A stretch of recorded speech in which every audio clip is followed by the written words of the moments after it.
جب ہائی جیکرز بھارتی طیارے کو اغوا کر کے پاکستان لے آئے۔ اندرا گاندھی نے جنرل ضیاء سے کیا درخواست کی تھی؟ ہائی جیکرز کون تھے؟ سنسنی خیز ہائی جیکنگ۔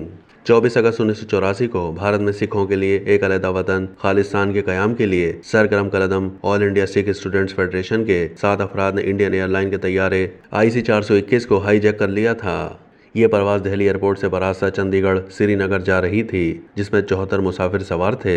جیسے یہ پرواز چندی گڑھ ایئرپورٹ پر لینڈ ہوئی تو مسافروں کے بھیس میں جہاز پر سوار یہ 7 ہائی جیکرز کاکپٹ میں گھس گئے۔ یہ سکھ ہائی جیکرز چھوٹے چاقوؤں سے لیس تھے اور ان سب کی عمریں تقریباً 30 سال سے کم تھیں۔ انہوں نے پائلٹ سے طیارہ امریکہ لے جانے کا مطالبہ کیا، لیکن اتنے طویل سفر کے لیے ناکافی ایندھن کی وجہ سے انہوں نے پائلٹ کو جہاز کا رخ پاکستان کے شہر لاہور کی جانب موڑنے کا کہا۔ لاہور جانے سے پہلے ہائی جیکروں نے پائلٹ کو طیارہ امرتسر لے جا کر گولڈن ٹیمپل کے اوپر 2 چکر کاٹنے پر مجبور کیا۔ گولڈن ٹیمپل سکھ مذہب کی مرکزی عبادت گاہ سمجھی جاتی ہے، جس پر اسی سال جون میں بھارتی فوج نے انسداد دہشت گردی آپریشن کیا تھا، جسے آپریشن بلو سٹار کے نام سے یاد کیا جاتا ہے۔ ہائی جیک ہونے والا طیارہ جیسے ہی پاکستانی فضائی حدود میں داخل ہوا تو لاہور ایئرپورٹ کے ایئر ٹریفک کنٹرولرز نے اسے لینڈ کرنے کی اجازت دینے سے انکار کر دیا اور رن وے بھی بلاک کر دیا۔ جہاز میں ایندھن کم تھا، جس کی وجہ سے پائلٹ کے پاس محدود وقت اور محدود آپشنز تھے۔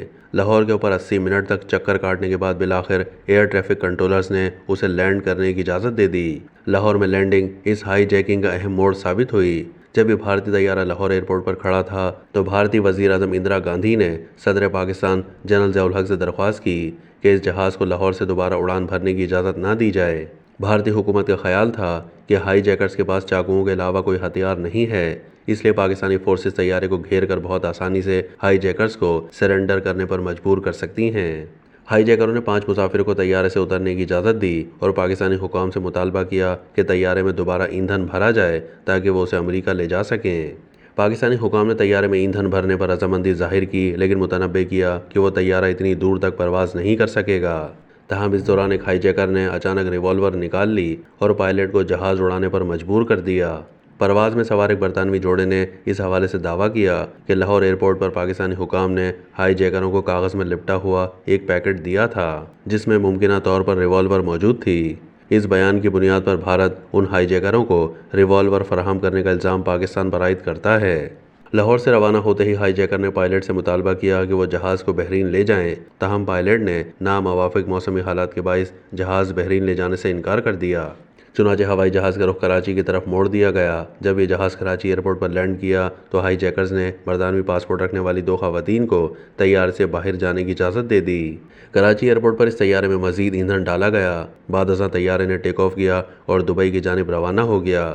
دبئی میں حکام نے 1 گھنٹے سے زائد عرصے تک اس بھارتی طیارے کو لینڈنگ کی اجازت نہیں دی۔ انہوں نے ہوائی اڈے کی لائٹس اور ریڈیو بیکن کو بھی بند کر دیا تاکہ پائلٹ لینڈنگ کی کوشش نہ کر سکے۔ جہاز میں ایندھن ختم ہوتا جا رہا تھا۔ کچھ دیر کے بعد پائلٹ کی جانب سے دبئی حکام کو آگاہ کیا گیا کہ اگر لینڈنگ کی اجازت نہ دی گئی تو مجبوراً طیارہ دبئی کے سمندر میں اتارنا پڑے گا۔ بالآخر دبئی ایئرپورٹ کے حکام کی جانب سے طیارے کو لینڈنگ کی اجازت دے دی گئی۔ جب طیارے میں ایندھن مکمل ہونے میں محض 5 منٹ باقی رہ گئے تھے، اس وقت جہاز کو ہائی جیک ہوئے 22 گھنٹے گزر چکے تھے۔ اس کے بعد متحدہ عرب امارات یعنی UAE کی حکومت اور ہائی جیکرز کے درمیان مذاکرات شروع ہو گئے۔ ہائی جیکروں کا مطالبہ تھا کہ انہیں امریکہ یا لندن جانے کی اجازت دی جائے، تاہم متحدہ عرب امارات کی حکومت نے انہیں 2 آپشنز دیے، یا تو متحدہ عرب امارات کے قانون کے تحت ٹرائل کا سامنا کریں یا پھر ان پر مقدمہ چلانے کے لیے انہیں واپس بھارت بھیجا جائے۔ متحدہ عرب امارات کے سخت قوانین کے بجائے ہائی جیکرز کو بھارت میں مقدمے کا سامنا کرنا اور چند سال قید کی سزا کاٹنا زیادہ آسان لگا۔